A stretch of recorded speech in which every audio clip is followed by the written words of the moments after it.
प्रिय छात्र छात्राओं, मुझे आशा है कि आप अपनी तैयारियों में जुटे होंगे और सीबीएसई बोर्ड लगातार आपके साथ बना हुआ है। आपको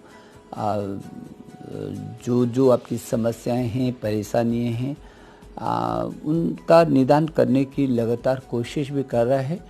अभी लगातार मेरे पास जो सूचनाएं आ रही थी और आपसे जो लगातार संवाद भी मेरा हो रहा है, तो आपके सामने पहली समस्या तो ये थी कि उन स्कूलों में जाकर के वहाँ परीक्षा देनी पड़ेगी, बहुत दूर हैं, तो ये दूसरी जगह जो सेंटर होते थे, उन दूसरी जगह सेंटर होने के को भी निस्तारित करके पहला निर्णय सीबीएसई बोर्ड ने ये कहा था कि वो आप अपने ही स्कूल में अब आपका सेंटर होगा। तो ये काफ़ी कुछ सहूलियत आपको मिली होगी कि अब आपको दूसरी जगह, दूसरे केंद्रों पर परीक्षा देने के लिए नहीं जाना पड़ेगा।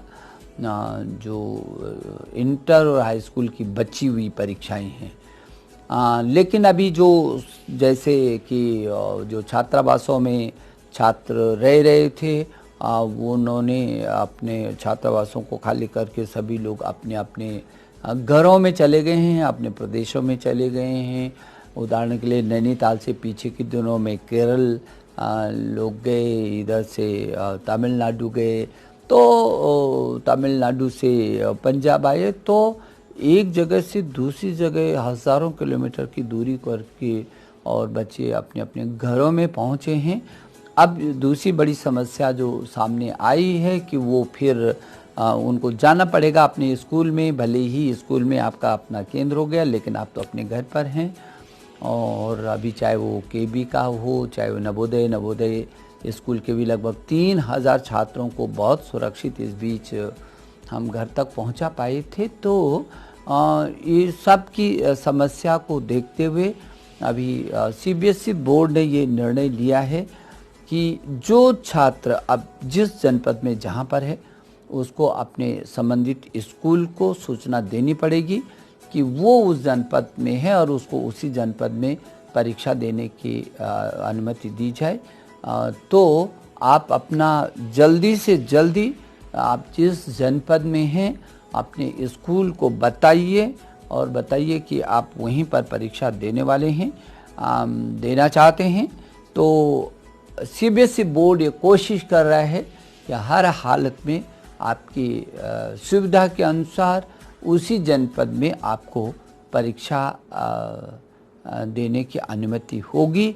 जून के प्रथम सप्ताह में आपको अपने स्कूलों से लगातार संबंध करना पड़ेगा, ताकि जून के प्रथम सप्ताह में आपको ये पता चल जाएगा कि कौन से आपके जनपद के कौन से स्थान पर आपको परीक्षा देनी है। तो अब आप बहुत चिंतित मत रहिए, ये भी बहुत अच्छा निर्णय आपके पक्ष में हो गया। आप निश्चिंत होकर के पढ़ाई करिए। और मैं अभिभावकों से भी कहना चाहता हूँ कि उनको काफ़ी मानसिक दबाव रहा होगा, चिंतित रहे होंगे कि अब जब परीक्षाएं होंगी तो बच्चों को सैकड़ों किलोमीटर, हज़ारों किलोमीटर दूर किस तरीके से वो जाएगा और फिर कैसे करके परीक्षा को देगा। तो आपकी भी ये चिंता कम हुई है। अब आप पूरी तन्मयता के साथ छात्र के साथ जुटे होंगे, मुझे आशा है।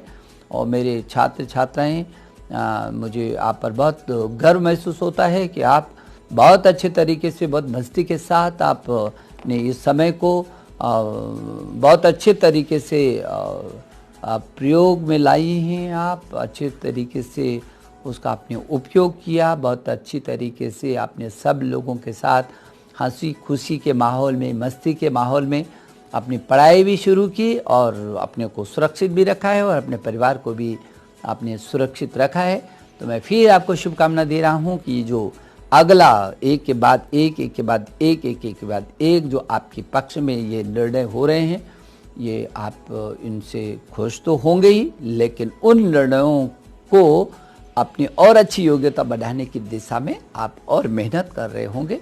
मुझे आशा है, भरोसा भी है आप पर कि आप बहुत जो आपके प्रश्न पत्र होने वाले हैं भविष्य में, उसको बहुत अच्छी तरीके से आप देंगे। मैं एक बार फिर आपको शुभकामना देता हूँ।